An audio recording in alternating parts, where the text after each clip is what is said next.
میرے رسول پاک کی بات نہ ستارے بھی مانتے، چاند بھی مانتا ہے، سورج بھی مانتا ہے۔ حضور اگر سورج کو کہنا واپس آ، حضرت علی نے نماز پڑھنی ہے تو وہ آ جاتا ہے، اور اگر حضور فرما دیں چاند کو دو ٹکڑے ہو جا تو وہ دو ٹکڑے ہو جاتا ہے۔ سورج بھی بات مانتا ہے، چاند بھی بات مانتا ہے۔ یہ سارے میرے رسول کریم علیہ السلام کے غلام ہیں۔ جہاں جہاں تک رب کریم کی خدائی ہے وہاں میرے حبیب کی مصطفائی ہے۔ حضور وہیں چاہتے نا وہیں چاہتے تو حضرت عمر اگر حکم دیں تو زمین تیل واپس کرتی ہے، تو حضور حکم دیتے تو وہ کافر اندر دھنسا لیتی زمین، سارا کام اسی وقت ہو جاتا۔ لیکن حضور نے کیا فرمایا؟ جب عثمان بن طلحہ نے کہا نا کہ آپ کو چابی نہیں ملے گی، اللہ کے رسول نے فرمایا عثمان ایک وقت آئے گا جب یہ چابی تجھ سے میں لوں گا، اور جس کو میرا دل کرے گا میں اسے دوں گا۔ ایک وقت آئے گا کہ یہ میں تجھ سے لوں گا، اور پھر جس کو میرا دل چاہے گا میں اس کو وہ چابی دوں گا۔ میرے نبی کریم رؤوف الرحیم سید عالم صلی اللہ علیہ وسلم نے وقت دیا۔ کتنا وقت لگا؟ 2 دن، 4 دن، 5 دن، 10 سال لگ گئے۔ حضور نے مکہ کو فتح کیا، حضور تشریف لائے، وہی چابی عثمان بن طلحہ کے پاس تھی۔ محبوب کریم نے بت توڑنے تھے، کعبہ کون سے پاک کرنا تھا، فرمایا لاؤ نا چابی کدھر ہے؟ عثمان کہتے ہیں حضور نے تو بات نہیں جتلائی، پر مجھے وہ لفظ یاد تھے کہ عثمان ایک وقت آئے گا، ایک، سمجھیے گا بات کو، ایک وقت آئے گا جب چابی میں لوں گا، اور پھر جس کو میرا دل کرے گا میں اسے، پھر وقت آ گیا، پھر حضور نے چابی لے لی، پھر نبی پاک نے بت توڑے، اور قربان جاؤں مدینے والے محبوب کے طریقے پر فدا ہو جائیں حضور علیہ الصلوۃ والسلام کے کمال درگزر پر۔ جب حضور فارغ ہوئے نا بیت اللہ کو صاف کر کے تو فرمایا کدھر ہے ابھی عثمان بن طلحہ؟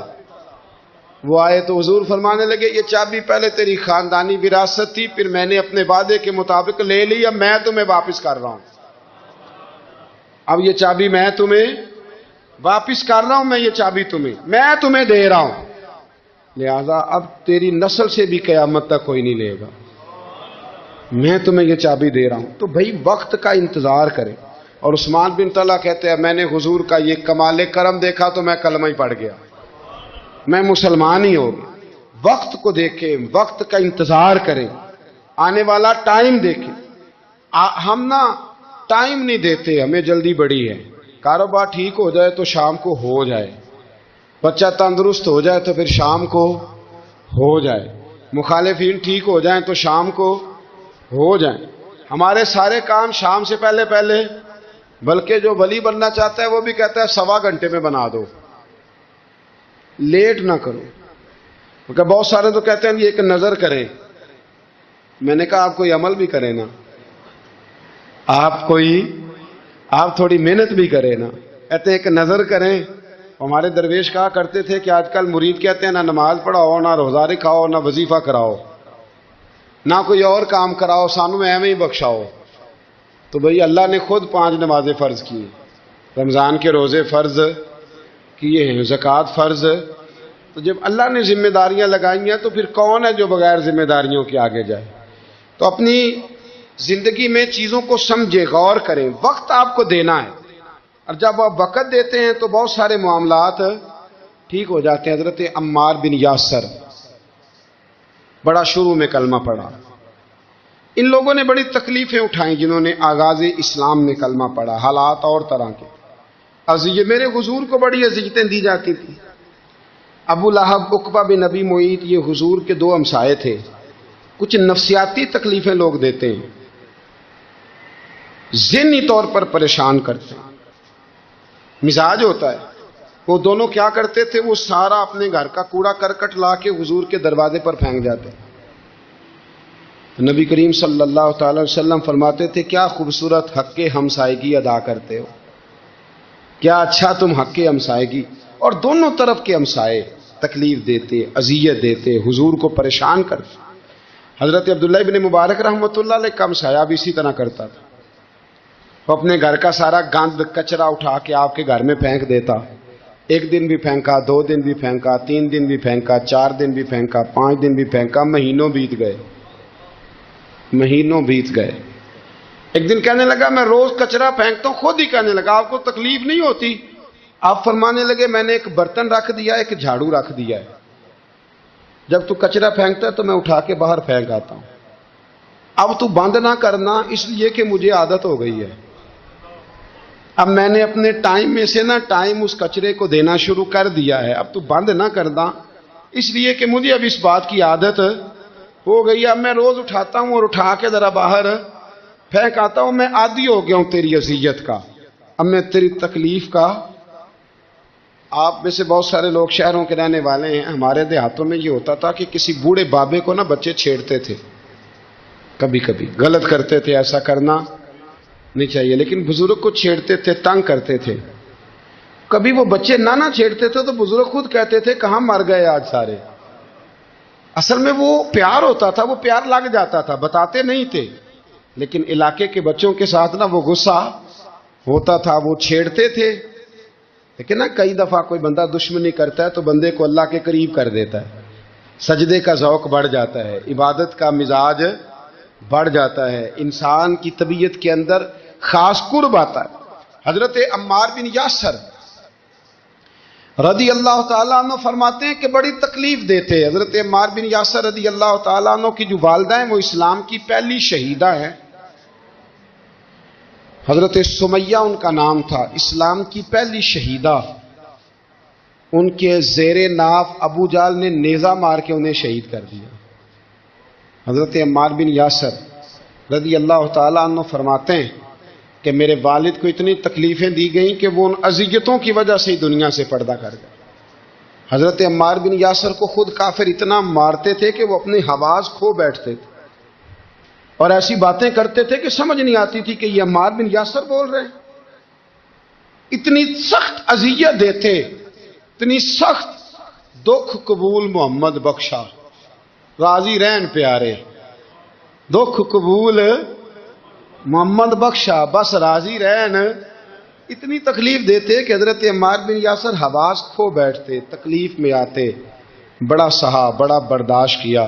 ایک دن میرے رسول پاک تشریف لائے اور حضور نے کہا او آل یاسر میں تمہیں مبارک دینے آیا ہوں، رب کریم نے تمہارے لیے جنت میں مکان بنا دیے ہیں۔ حضور نے تمہارے لیے، اللہ نے تمہارے لیے جنت میں مکانات، تمہیں مبارک ہو، تمہاری اذیتیں، تمہاری تکلیفیں، تمہارے درد، تمہاری راتیں کام آ گئیں، مالک نے تمہارے لیے مکانات بنا دیے ہیں، حالات ٹھیک کر دیے ہیں، طبیعتوں میں بہتری آ گئی ہے۔ میرے محبوب کریم رؤوف الرحیم سید عالم نور مجسم شفیع معظم آقا دو عالم صلی اللہ تعالی علیہ وسلم نے انہیں خوشخبری سنا دی۔ حضرت عمار کہتے ہیں پھر حالات بدلے، پھر میں نے جو مجھے اذیتیں دینے والے تھے میں نے انہیں گڑھوں میں گرتے دیکھا۔ آپ فرماتے ہیں ابو جہل کی لاش اٹھانے والا بھی بدر میں کوئی موجود نہ تھا، اور ابو لہب جو مجھے تکلیفیں دیتا تھا وہ مکے کے چوک میں مرا ہوا پڑا تھا، پر کوئی اس کے قریب جانے والا بھی موجود نہ تھا، کوئی نہیں تھا۔ آپ فرماتے ہیں وہ حالات بھی۔ حضرت عمار کا اپنا کیا حال ہوا؟ حضرت خالد بن ولید رضی اللہ تعالیٰ عنہ بڑے بہادر ہیں، حضور نے فرمایا یہ اللہ کی تلوار ہے، یہ اللہ کی، بڑے بہادر تھے، بڑے شیر دل تھے۔ فرماتے ہیں کبھی معذرت نہیں کرنی پڑی، کبھی جھکنا نہیں پڑا، کبھی کسی کی منت نہیں کی، اللہ نے طاقت اتنی عطا فرمائی تھی، ہمت، حوصلہ، صبر، استقامت اتنا دیا، کبھی کسی جگہ پشت نہیں لگی۔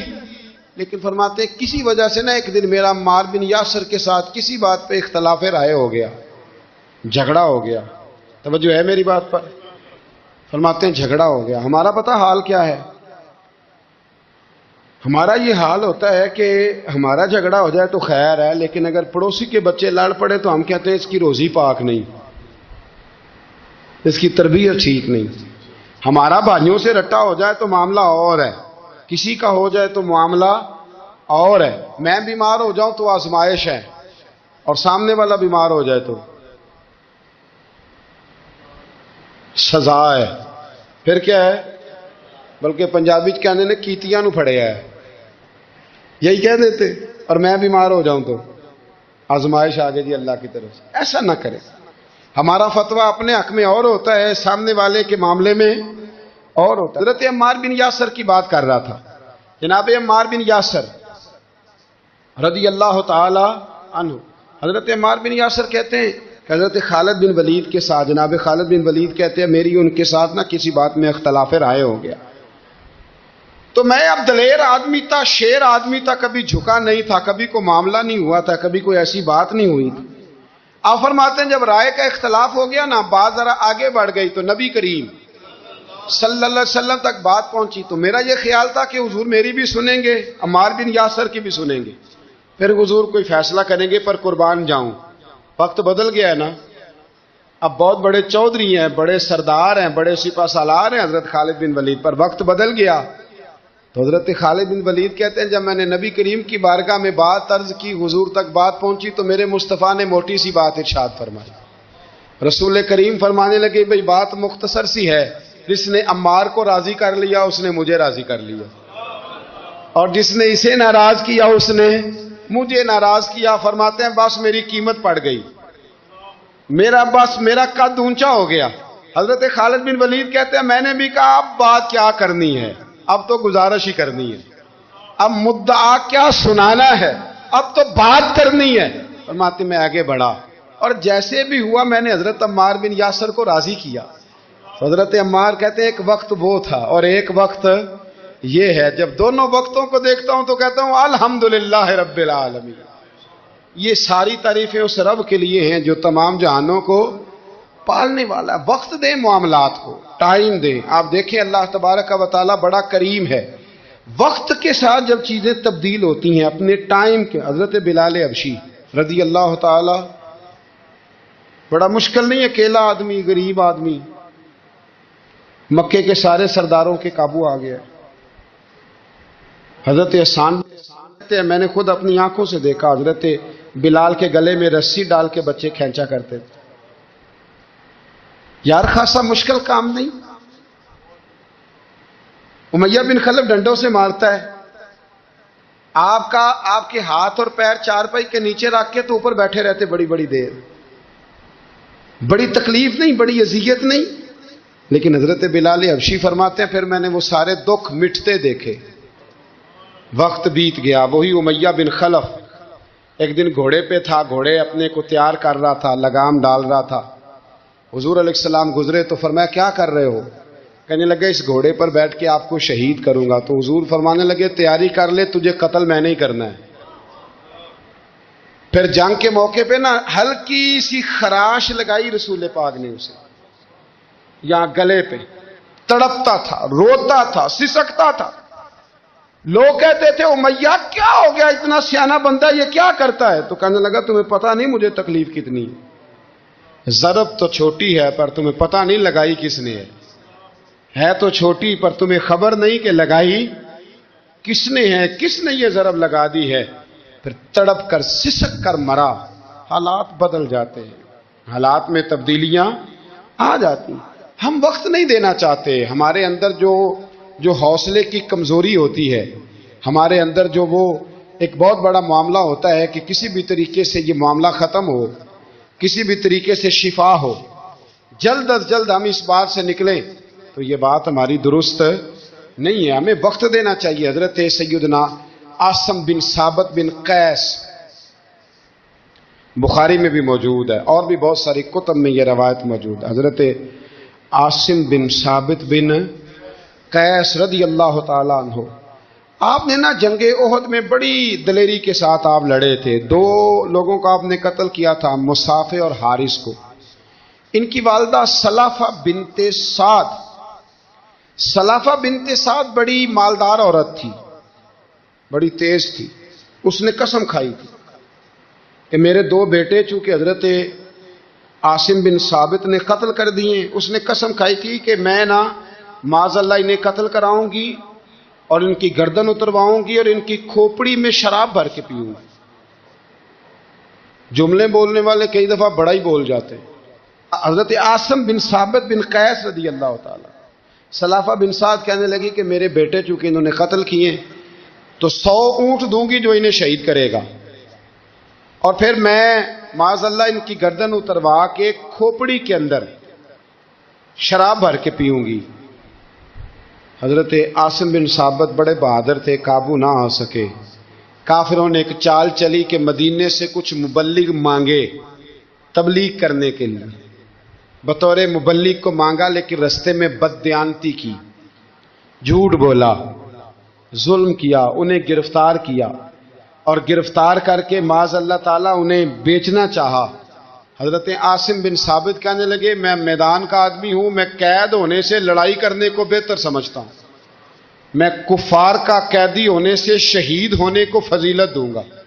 تلوار نکال لی، نیزے نکال لیے، لڑنے لگے۔ اب اکیلا آدمی اور سامنے درجنوں بیسیوں لڑنے والے، سب کا رخ جب انہی کی طرف ہوا تو حضرت عاصم بن ثابت بن قیس رضی اللہ تعالیٰ عنہ سمجھنے لگے اب شہید ہو جاؤں گا، تو آپ نے ایک دعا مانگی، کہنے لگے اے اللہ میرے بدن کی حفاظت کرنا، اے اللہ میرے وجود کی حفاظت کرنا، گویا میری لاش کی یہ بے حرمتی نہ کرے، اللہ حفاظت کرنا۔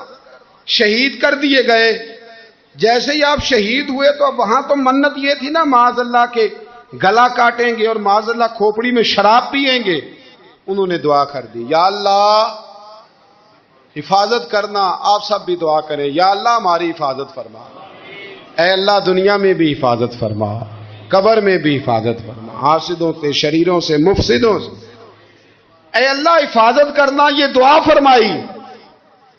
جب آپ شہید کر دیے گئے نا، لاش مبارک قریب تھی، تو کافر گردن کاٹنے کے لیے آگے بڑھے تو سینکڑوں کی تعداد میں شہد کی مکھیاں آ گئیں، انہوں نے گھیرا ڈال لیا سارے وجود کو۔ اب کتنی کو مکھیاں اڑائیں؟ ایک کو اڑاتے ہیں 10 اور آ جاتی ہیں، 2 کو اڑاتے ہیں 10 اور ان کا خیال تھا شاید وجود کاٹنے آئی ہیں۔ وہ چلے گئے، کہنے لگے شام کو جب مکھیاں چلی جائیں گی تو دوبارہ آئیں گے، لیکن جب مکھیاں اڑی تو انہوں نے وجود کو چھوا بھی نہیں تھا، انہوں نے وجود کی حفاظت کی، دعا مانگی تھی، اے اللہ ان سے میری حفاظت فرما، مجھے ثابت قدم رکھ۔ مکھیوں نے وجود کو چھوا بھی نہیں، اور جب رات ہوئی تو نہ بادل تھے، نہ پانی تھا، نہ ہوا تھی، لیکن اللہ نے پانی بھیجا، بارش آئی، اور حضرت عاصم بن ثابت کی لاش کو بہا کے لے گئی، وجود بہا کے لے گئی۔ سویرے ڈھونڈتے رہے پر ان کا وجود کسی کو ملا، بعد مرن دے مکھڑا میرا ہو جاوے جے تازہ، پھر سمجھ لینا محبوب میرے نے آن پڑے ہے جنازہ، پھر سمجھ لینا محبوب میرے نے آن پڑے ہے۔